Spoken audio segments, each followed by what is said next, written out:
हर हर महादेव। आप सबका हमारे YouTube चैनल लड्डू दीवानी पर बहुत बहुत स्वागत है। आज हम सुनेंगे शिव पुराण रुद्र संहिता द्वितीय खंड का चौथा अध्याय।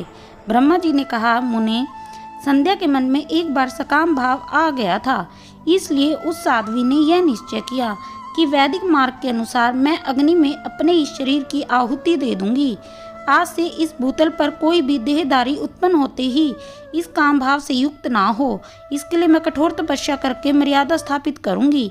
तरुणावस्था से पूर्व किसी पर भी काम का प्रभाव नहीं पड़ेगा, ऐसी सीमा निर्धारित करूंगी। बाद इस जीवन को त्याग दूंगी। मन ही मन ऐसा विचार करके संध्या चंद्रभागा नामक उस श्रेष्ठ पर्वत पर चली गई, जहाँ से चंद्रभागा नदी का प्रादुर्भाव हुआ। मन में तपस्या का दृढ़ निश्चय ले संध्या को श्रेष्ठ पर्वत पर गई हुई जान मैंने अपने समीप बैठे हुए वेद वेदांगों के पारंगत विद्वान, सर्वज्ञ, जितात्मा और ज्ञान योगी पुत्र वशिष्ठ से कहा, बेटा वशिष्ठ, मनस्विनी संध्या तपस्या के विलासा से चंद्रभागा नामक पर्वत पर गई है। तुम जाओ और उसे विधि पूर्वक दीक्षा दो। हे तात, वह तपस्या के भाव को नहीं जानती, इसलिए जिस तरह तुम्हारे यथोचित उपदेश से उसे अभिष्ट लक्ष्य की प्राप्ति हो सके वैसा प्रयत्न करो। हे नारद, मैंने दयापूर्वक जब वशिष्ठ को इस प्रकार आज्ञा दी, तब वे आज्ञा पाकर एक तेजस्वी ब्रह्मचारी के रूप में संध्या के पास गए। चंद्रभागा पर्वत पर एक देव सरोवर है, जो जलाशय योचित गुणों से परिपूर्ण हो, मानसरोवर के समान शोभा पाता है। वशिष्ठ ने उस सरोवर को दिखा, उसके तट पर बैठी हुई संध्या पर भी दृष्टिपात किया।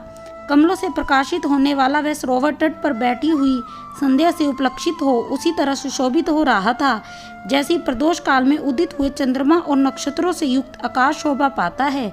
सुंदर भाव वाली संध्या को वहां बैठी देख मुनि ने कौतूहल पूर्वक उस बृहलोहित नाम वाले सरोवर को अच्छी तरह देखा।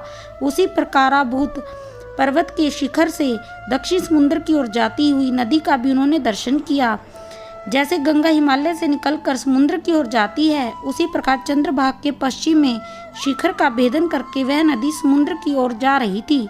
चंद्रभागा पर्वत पर बृहलोहित सरोवर के किनारे बैठी हुई संध्या को देखकर वशिष्ठ ने आदरपूर्वक पूछा।